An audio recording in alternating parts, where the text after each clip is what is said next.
There's a pretty one, Ulysses.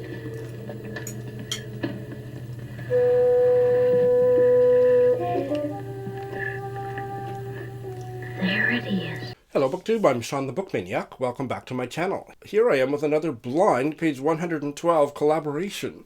Very briefly, that means that I and another booktuber, in this case, the fabulous duo over at CodeX Cantina, Una and Krypto. They have one channel called CodeX Cantina. If you don't know about it, where have you been? I'll put a link in the show notes. They have sent me 3 page 112s from novels, presumably, and I'm going to read them and evaluate them without knowing anything about the title and the author, and I have sent them 3 pages, which they're going to do the same. This is my video reacting to the pages that they have sent me, and at the end of the video I'm going to open the second email they sent me, which I have not peeked at yet, to find out what these books are and who wrote them. But going in blind, I'm going to give my hot takes. If you don't know what the page 112 tag is, check the show notes, because I don't want to make a big long explanation. That's enough. Let's just dive in. Here is book number 1. It was evening when I woke again. I looked around, wondering how long I'd slept. 5 days? A month? A year? The windows were dyed with the colors of the sunset, but I realized almost immediately that it was the evening of that same day. My parents had come home from the wedding, but neither of them seemed to realize I'd slept the entire day. They were animated and wanted me to taste the cake they had brought home from the reception. The pills didn't make you sick? On the contrary, I felt refreshed after so much sleep, which made the whole thing worse. Perhaps they weren't sleeping pills at all, but just vitamins or something. In any case, I never made it to the land of sleep or anywhere else, like the snow vanishing into the sea. The night had deepened and my hand had grown cold holding the funnel. The flame in the stove was wavering, the fuel having run low. Would you like me to hold the funnel by the window so you can hear the snow falling? I stood up to open the window. The cold was sharper than I had imagined. It stung my cheeks. The tube was not long enough, but I pulled it out as far as it would go to bring the outside air to R. As I opened the window, the snow swirled upward for a moment, then quickly settled back into its quiet pattern. "How is that?" I asked. The snow falling into the room collected on my hair. "Ah, I can feel it. I can feel the snow." His quiet words were absorbed by the night. Okay, so this one sounds interesting. It has got my attention. I am confused by the fact that there's a closed quotation mark at the end of the first paragraph, but there isn't one at the beginning, so I think probably the quote began at the bottom of page 111, so I'm going to go with that, because it seems like the first 3 paragraphs are back and forth conversation. And then we get the first expository paragraph, "The night had deepened." Okay, so I need to review it because I was a little disoriented by that. Let me have a look here. So the first paragraph that is continued from the page before is a recounting of something that had happened previously to one of the characters. And then the other guy says the pills didn't make you sick, and no, this guy felt fine after so much sleep. This guy or girl, I don't know. Do we have any gendered pronouns? We don't. Oh, his quiet words. So I don't know who I is, but he is, the other person is. But I still don't know who's talking at the beginning. So this is a mystery, and I like it. I like the fact that it's hard to piece together. So I'm curious about what happened at the wedding, and the parents come home, and this person had slept, if it's the man or the woman, or if it's 2 men, I don't know. What do I want to say about the writing?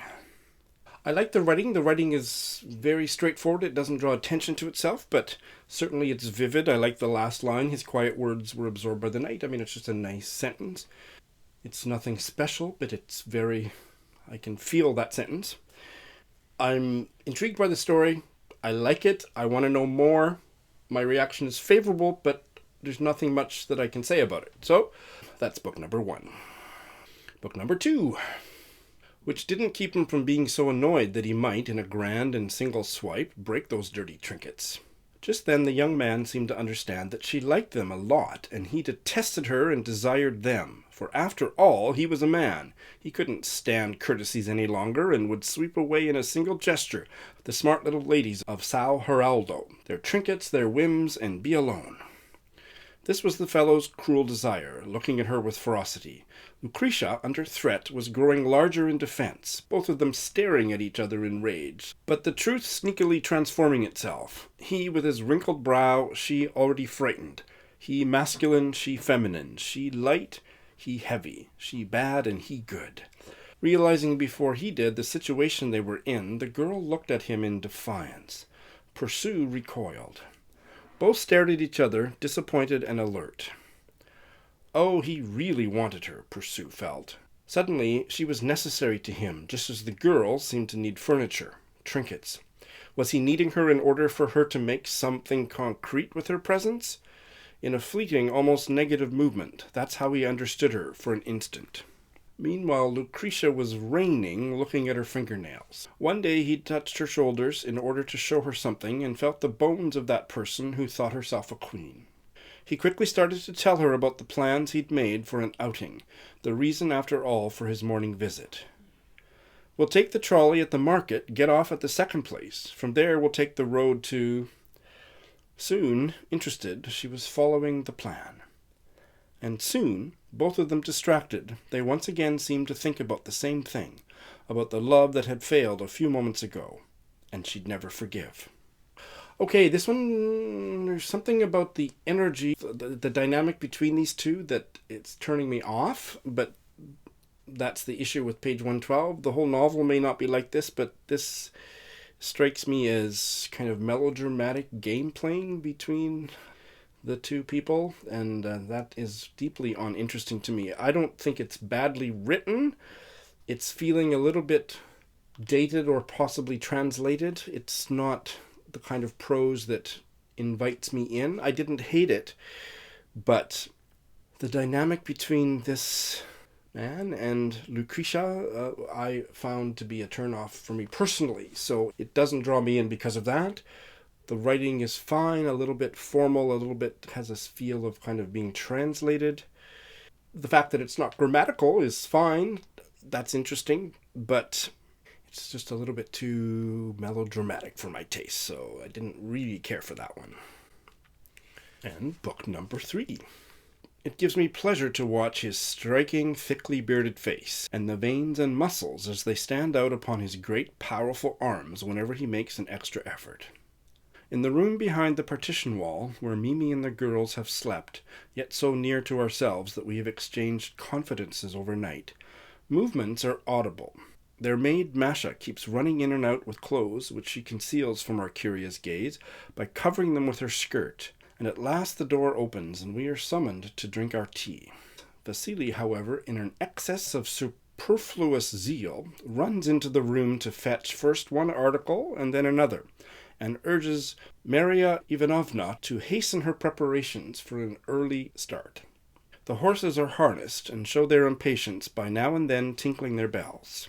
Cases, trunks, and boxes, both large and small, are replaced, and we set about taking our seats. Yet, every time that we get in, the mountain of luggage in the Britska seems to have grown larger than before, and we cannot conceive how things were arranged yesterday, and how we should sit now. A walnut tea-caddy with a 3-cornered lid in particular greatly irritates me. But Vasily declares that things will soon right themselves, and I have no choice but to believe him. The sun has risen above the dense white clouds which cover the eastern sky, and the surrounding countryside stands out in a cheerful, calm radiance. Everything looks so beautiful, and my heart feels so light and peaceful. Before us the road winds onward like a broad, dark grey ribbon through fields of dry stubble and green meadows glittering with dew. Here and there a gloomy willow or a young birch tree with tiny, sticky leaves casts a long, motionless shadow over the dry, clayey ruts and short green grass tufts of the track. Okay, this one I like. I actually didn't like the descriptive paragraph at the end. I didn't hate it, but that's not what drew me in. What drew me in was the paragraphs up to that point. I don't know exactly what's going on here, but these characters have bodies, and these characters have yearnings. I was right there visualizing and wanting to make my visualization tactile about those great, powerful arms whenever he makes an extra effort. Need to know a lot more about him. And there's a partition wall, and the girls are sleeping on one side, and the the guys, apparently, and they're exchanging audible messages, confidences overnight, which kind of reminded me of the tale of Genji. And just the way the characters are described, they are sexual, they are bodies, and there is something out of the ordinary afoot. I love the description of the horses and the luggage, and all of that was described in a way that just made me curious. It wasn't matter of fact. It had a, can I put it this way? Those descriptions had a hidden agenda. They created a mood, a tone. It wasn't superfluous. I would have to say that last paragraph I could have done without, about the sun and the dense white clouds and stuff. That didn't ignite, that didn't hold my interest. But up until the end, I was very absorbed in what I was reading, not understanding everything, but reading it with my whole body. Does that make sense? So I think that's pretty obvious that I would rank it 3, 1, and 2. Book 3, my first pick because of what I've just said. Book 1, I was interested in the story, didn't understand it.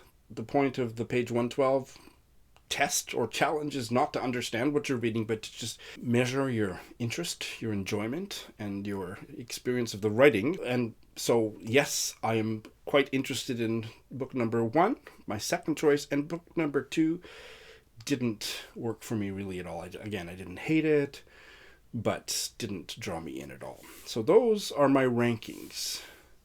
Now comes the fun part. I'm going to open Krypto and Uno's second email, which is labeled Don't Be Naughty, page 112, Codex Answers, and see what I've just read. So I will reveal the titles and authors in the order of my ranking, just so that you can kind of follow along more easily.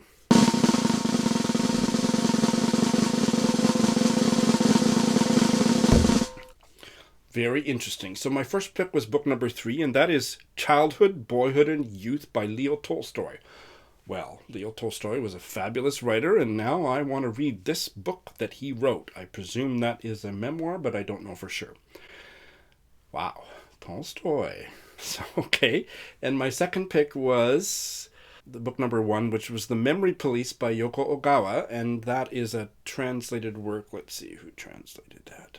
I'm not sure who the translators are. I will put them in textually as I'm talking. That is her latest to be translated. I remember what I heard about that novel. It didn't interest me. It's about memory and it's kind of dystopic or something. But I liked the passage that I read. So that's saying something. And Clarice Lispector is the book number 2, the passage I didn't care for. And that is, I'm not sure if that's a story. I'll double check in a minute. That's either a story or a novel called The Besieged City. She was a Brazilian novelist. She was a Ukrainian Jew and then moved as a baby to Brazil. She's a Brazilian novelist. This had that feeling of a melodramatic Latin American sort of dysfunctional love story which turned me right off. And I have heard very little about Clarice Lispector's stuff that made me interested to read her. So I think this was the final thing. I don't think I'll ever... Although the CodeX Cantina guys, they did Clarice Lispector story, which I found on Scrib just the other day, and I was going to read it to follow along. I never did. So it does appear that this is a novel, and it's very much in print. I don't think I'd ever heard of it. Maybe only recently translated. This is her third book. Lucretia is the main character. She's ready to marry, and she has 3 suitors, one of whom is the pensive Perceau, who we met on that page. And the story goes from there. Clarice Lispector was a very serious literary writer, so I don't think this was actually just a silly love story. And when I scan the synopsis, maybe not. I want to try something by Clarice Lispector. Maybe it won't be this one. And my first pick was Childhood, Boyhood, and Youth. So this is a trilogy of... They are novels. But they were... Childhood was his first published novel, published in 1852 under a pseudonym. And I assume the other 2 came immediately thereafter or shortly thereafter. And I don't need to know anything more about it. When the writing is that good, and it's Tolstoy, I haven't read much by Tolstoy. This will be the next one I try. But I do not read bind up, so I will read Childhood. as a separate volume, and then I will read Boyhood as a separate volume, and then I'll read Youth.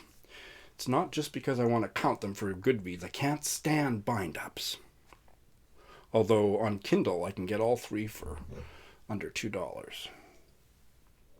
So I'm excited about that one. And then my second choice was The Memory Police by Yoko Ogawa. So let's refresh my memory about that one.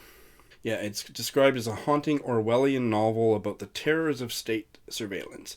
Now, I read her The Housekeeper and the Professor, which I absolutely loved, but it was described as being unlike any of her other novels, and that was such a Sean book, I don't think any of her other novels will be. The fact that I liked that page well enough, if I find it on Scribd or as an audiobook that I can listen to for free, I might as well give it a try. It's translated from the Japanese by Stephen Snyder. But it doesn't sound... I mean, I'm not adverse to dystopian books, but I've read 2 or 3 of the best ones, and I don't feel like I ever need to read any more. Like 3 and done. But put some comments below about why you think I should read this, other than the fact that I got along quite well with its page 112. So that is my take on the 3-page 112s that the guys at CodeX Cantina sent my way. I am really looking forward to seeing what they made of mine. I will put a link to their video in the show notes, and it will be going live at the same time as this one. Thanks, Una and Krypto. This was a blast. Let's do it again sometime. Same time next year. And the rest of yous, thanks for watching.